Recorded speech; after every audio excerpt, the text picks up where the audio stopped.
Bismillahirrahmanirrahim. Setelah itu mari kita pelajari. Ada 8 poin tentang fitnah yang kita harus ketahui dulu. Sebelum nanti kita bicara tentang bagaimana prediksi Nabi tentang keluarga di akhir zaman. Jadi Nabi itu menerangkan kepada kita bukan hanya tata cara sholat yang ringkas atau tata cara yang detail. Tapi Nabi juga mengajarkan kepada kita tentang bagaimana prediksi-prediksi keluarga ketika mereka pada zaman fitnah. Cara mereka bicara, apa yang mereka baca, apa yang mereka pikirkan, itu semuanya sudah diprediksi oleh Nabi. Dan Nabi detail, Bu. Cuma kita saja yang tidak pernah membaca hadis-hadisnya di dalam bab fitan dan malahim. Padahal kalau kita membaca kitab tentang bab fitnah dan musibah malapetaka malahim, kita akan mendapati prediksi Nabi tentang keluarga di zaman fitnah itu ada. Sampai bagaimana muamalahnya seorang suami kepada istri itu diceritakan oleh Nabi kepada kita. Makanya kan sampai Nabi aja, saya ceritakan ya, supaya ibu dan bapak tahu detailnya Nabi kalau cerita tentang segala sesuatu, sampai urusan keluarga pada zaman fitnah. Kata Nabi, tidak terjadi hari kiamat sampai kamu dapati laki-laki pada zaman itu atau azaujatahu wa aqqa ummahu. Kata Nabi, tidak terjadi satu hari kiamat sampai kamu dapati kebanyakan laki-laki pada zaman itu taat betul sama istrinya tapi durhaka sama ibunya. Kaget kan? Kaget. Lalu apa yang terjadi? Lalu dia punya anak. Anaknya apa? Allah kasih hukuman lalu anaknya. Jaffa abahu. Anaknya kalau ngobrol sama bapaknya kering, Bu. Gak pernah ngobrol. Dan kadang-kadang anak yang gak mau cerita sama bapak itu karena dosanya bapak. Dia lebih taat kepada istrinya daripada taatnya dia kepada ibu kandungnya. Makanya maaf ya Bu, nanti kalau punya anak laki-laki atau punya anak laki-laki atau ibu punya anak perempuan, kondisikan anak perempuan. Nak, siapapun suamimu, nak, maka ingatkan dia terus supaya dia itu supaya suamimu ingat pintu surga suamimu itu ada di pintu ibunya. Ingatkan, Bu. Karena Nabi sudah memprediksi nanti laki-laki itu lemah, qawamnya nggak ada.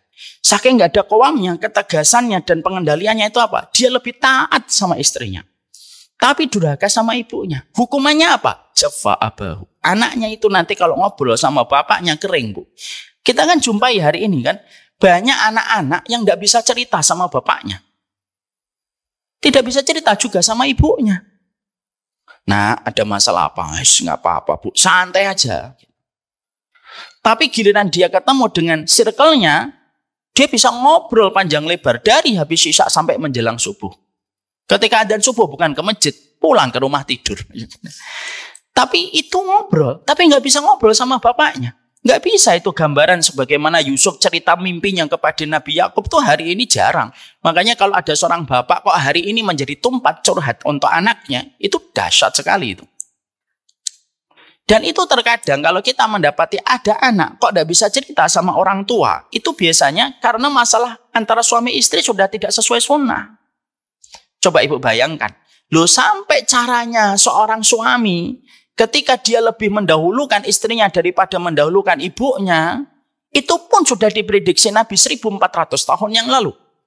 Bahkan Nabi belum pernah mendengar TV One, belum pernah mendengar Indosiar yang menceritakan tentang hari ini perilaku generasi Z.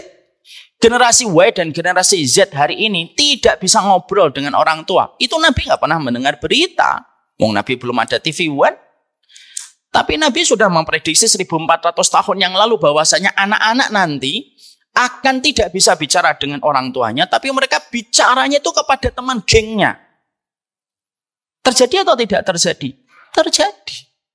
Dan itu menunjukkan kepada kita, Bu, ini nyata. Lah sayangnya Nabi kepada kita itu lebih daripada sayangnya ibu kepada kita. Kenapa? Nabi menyayangi kita, urusan dunia dan akhirat kita, Bu. Makanya maaf kan, hutang kita kepada Rasulullah itu lebih besar daripada hutang kita kepada bapak dan ibu kita. Karena bapak dan ibu kita itu menurunkan kita dari langit ke bumi. Tapi Nabi mengangkat kita dari dunia ke langit. Yarfa'una minat dunya ila sama. Nabi itu mengangkat kita dari dunia ke langit, yaitu ke surga. Maka Rasulullah itu menyampaikan kepada kita tentang keluarga. Makanya ketika saya menulis buku This is the End, saya itu betul-betul terkaget-kaget. Loh, ternyata prediksi Nabi tentang keluarga, cara bicaranya keluarga, apa yang dibaca keluarga, apa yang difikirkan keluarga, apa yang menjadi pikiran seorang bapak, apa yang menjadi pikiran seorang ibu, semuanya sudah dituangkan Nabi di dalam hadisnya untuk menceritakan kepada kita supaya kita harus betul-betul sadar. Zaman fitnah itu sekarang sudah masuk pada masanya. Sampai di sini paham? Ya. Setelah kita memahami ini, mari kita buka. Ada 8 poin tentang masa-masa fitnah yang harus kita mengerti. Yang pertama, konsekuensi iman yang benar. Kalau kita hidup pada zaman fitnah itu, kita harus merasa gelisah dan resah. Ini yang pertama. Mau ditulis silahkan.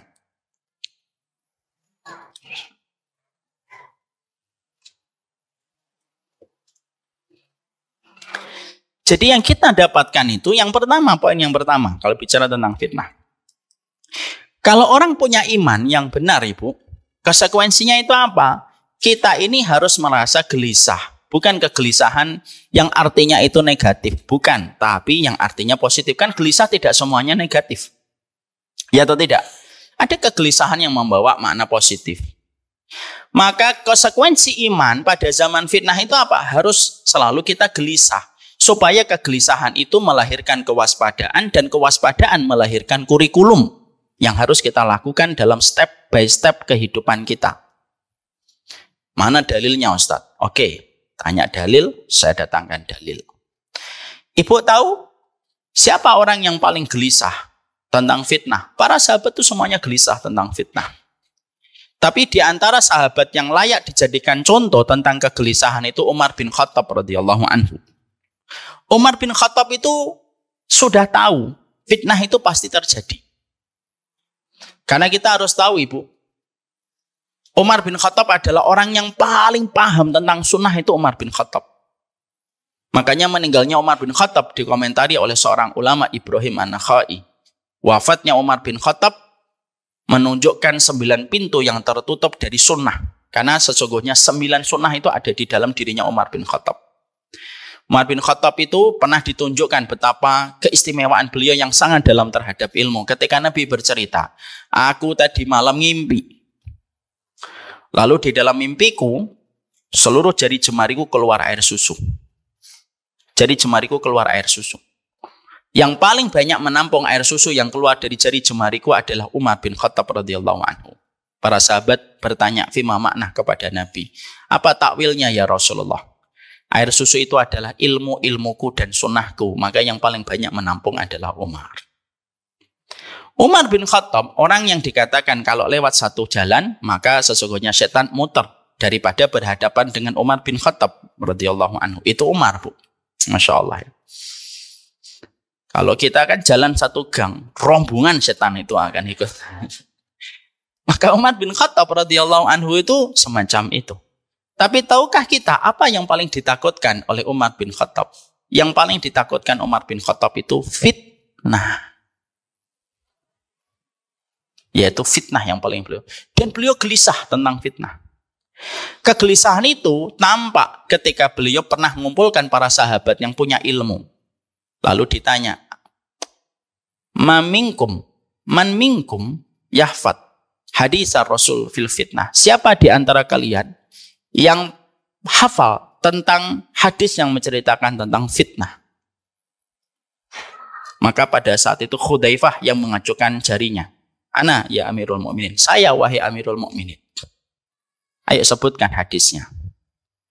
Maka dikatakan oleh Hudzaifah ibnu Yaman, setiap orang itu akan mendapatkan fitnah. Fitnatur rajuli fi malihi wa ahlihi. Wa tukaffaru bis salati was sadaqati wal amru bil ma'ruf wan nahyu 'anil munkar. Fima makna. Kata Hudzaifah ibnu Yaman, wahai Umar bin Khattab, setiap orang nanti itu akan mendapatkan fitnah pada dirinya dan hartanya. Dan fitnah itu tidak bisa ditebus kecuali dengan banyak sholat, banyak puasa, banyak amar ma'ruf nahi mungkar. Lalu Umar bin Khattab tanya, laisa hadhil fitnah allati uriduha. Hudzaifah, bukan ini yang aku maksudkan fitnah yang aku tanyakan sama kamu. Walakin uridul fitnah allati tamuju kama yamujul bahr. Yang aku tanyakan kepada kamu wahai Umar, yaitu fitnah yang besar sebagaimana gelombang air laut yang menerjang setiap pintu, setiap rumah, dan tidaklah setiap rumah akan mendapatkan fitnah itu. Pada saat itu, Hudzaifah ibnu Yaman berkata kepada Umar bin Khattab, sudah tenang, la ba'sa ya Umar, enggak apa-apa Umar. Antara kamu dengan fitnah itu ada pintunya, dan kamu insya Allah tidak akan terkena fitnah.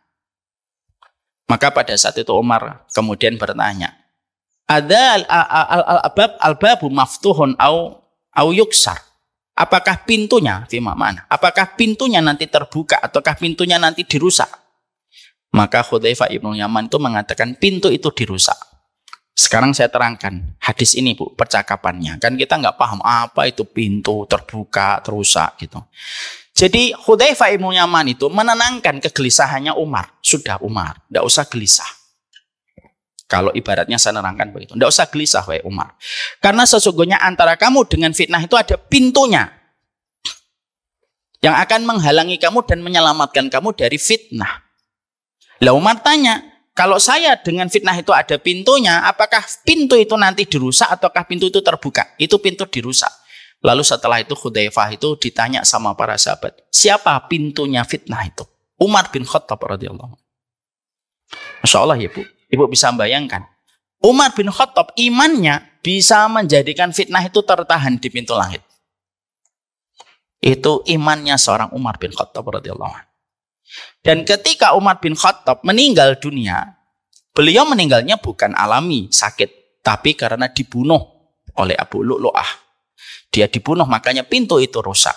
Dan akhirnya beliau meninggal dunia. Itu kegelisahan, Bu.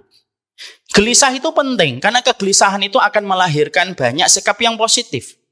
Ibu kalau gelisah di masa tua, dengan sakit yang sudah mulai datang satu persatu, mata yang sudah mulai nggak jelas melihat sesuatu, kan kita gelisah. Kegelisahan melahirkan pola hidup sehat. Kegelisahan itu melahirkan sesuatu yang positif kalau disikapi dengan ilmu. Dan maaf, kegelisahan itu tidak bisa tumbuh organik, Bu. Saya takut Ustadz, gelisah. Gelisah apa? Ya itu saya nggak tahu. Ini nggak gelisah, mumet ini namanya. شكرا هديت قلبي شكرا